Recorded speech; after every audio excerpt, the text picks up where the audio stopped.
Então, agora nós vamos olhar algumas doenças ou condições médicas, condições de saúde, que vamos encontrar tipicamente na nossa vida. Então, o primeiro que nós vamos olhar é cold. Então, cold significa frio, né? Mas também significa resfriado.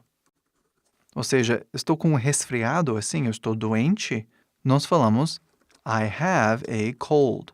E se tiver um cold muito forte, né, podemos falar I have a bad cold. Não falamos que é strong cold, ou weak cold, ou forte ou fraco, algo assim. Falamos que ele é mau, né, porque não gostamos dele. I have a bad cold. Significa que ele é muito forte, um resfriado bastante forte. Também você pode traduzir cold como gripe. Eu estou com gripe, né? I have a cold. Eu estou com gripe. Eu estou com gripe muito forte. I have a bad cold. Basicamente a mesma coisa. Aí existe uma outra palavra que acontece bastante, que é flu. Flu vem da palavra influenza, mas na verdade não tem nada a ver. Não é influenza. Influenza é uma coisa específica. Flu, quando as pessoas... I have the flu. As pessoas estão falando que eles estão com dor de barriga. E tipicamente eles estão vomitando. A maioria das vezes isso sai que eles comeram algo ruim que o corpo não está gostando. Mas também pode ser causado por vírus ou bactéria, dependendo. Mas quando eles falam dessa forma, I have the flu, quer dizer que tipicamente você não quer ficar perto, né? Porque eles estão doentes e isso é altamente contagioso. Você vai pegar, então fica longe. Tá? I have the flu, ou I have a strong flu. Ou também, quando estamos falando sobre tempo, né?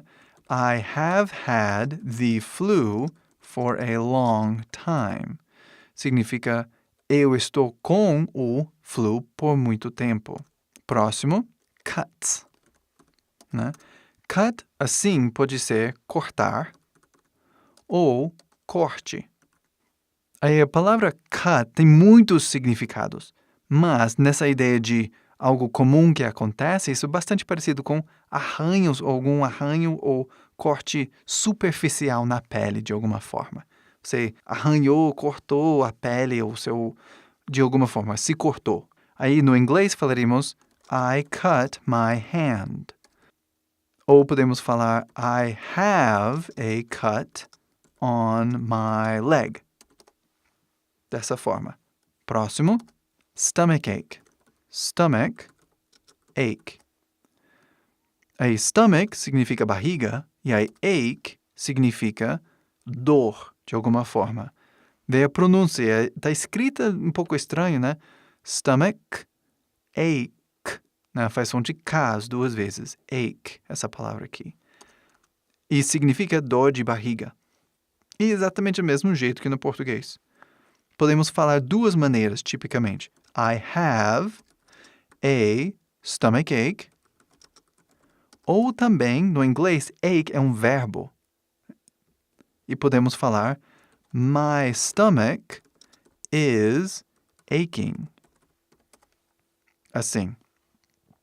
Próximo, headache. Vê a mesma coisa, o mesmo padrão aqui, que você tem head, cabeça, ache, dor. Só que essa palavra se juntou, né, com o passar do tempo, bastante uso no inglês, se juntou para uma palavra só. E nós temos headache, que significa dor de cabeça. E aí você pode falar das mesmas duas maneiras. I have a headache. Ou separar e falar my head aches. Só lembre que é um pouquinho diferente. Não o significado, porque está falando a mesma coisa, mas sua gramática muda um pouquinho. Porque nessa sentença você tem subject, verb, object, aqui, né? SVO, como sempre.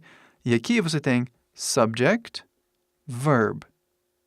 E aí, aches se torna um verbo, né? Aí muda bastante a estrutura da sentença e, portanto, a gramática também. Próximo, heartburn. Esse termo, né, é bastante parecido com cold quando falamos. Ninguém gosta de azia, né? Então, Então, falamos que é mal. I have heartburn ou I have bad heartburn. E aí, aqui eu escrevi separado e aqui eu escrevi junto. E eu fiz assim de propósito porque tanto faz.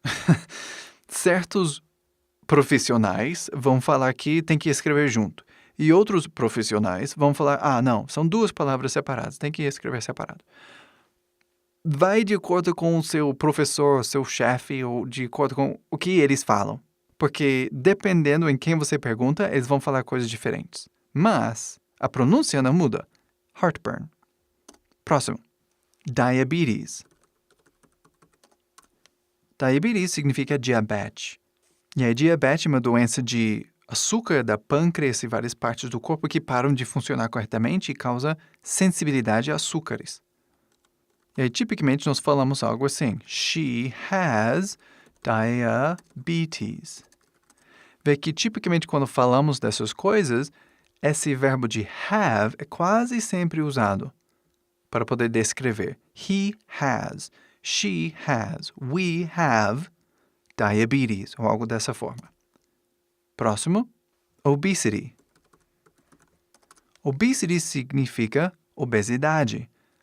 Ou seja, significa estar muito acima do peso certo para seu tipo de corpo. Para o tamanho do seu corpo, você tem muito peso, muito gordura no corpo, mais do que seu corpo aguenta, mais do que está saudável.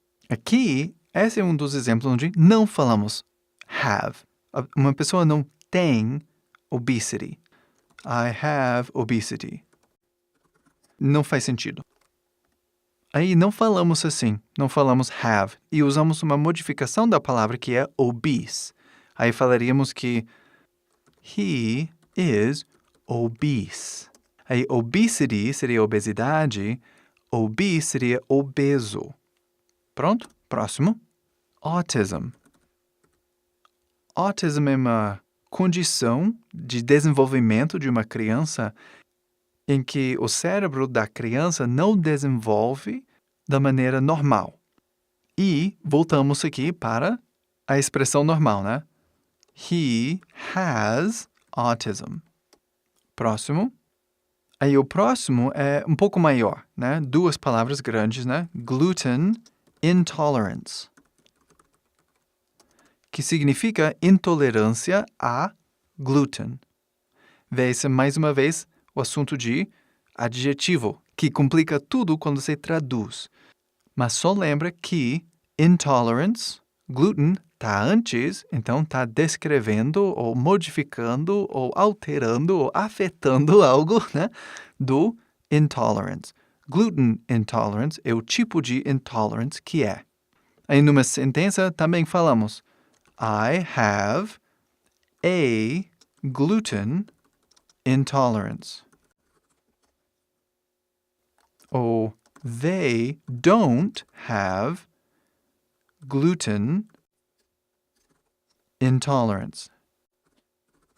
Glúten é uma proteína de trigo que pode afetar o intestino de certas pessoas e dar bastante dor de barriga e dor de cabeça e causar problemas no corpo. E aí, por último, temos algo parecido que é lactose intolerance.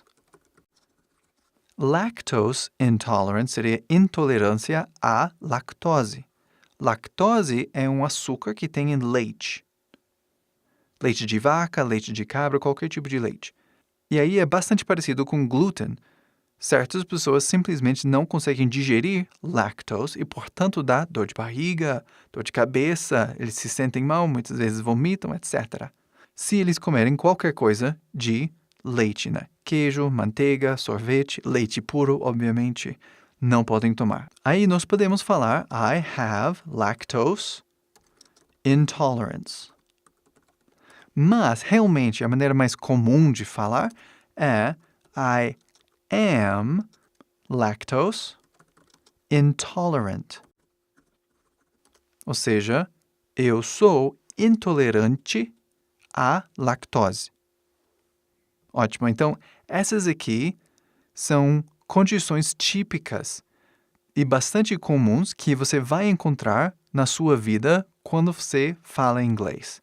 Então, por exemplo, cold, flu, cut, stomachache, headache, heartburn, diabetes, obesity, autism, gluten intolerance, lactose intolerance.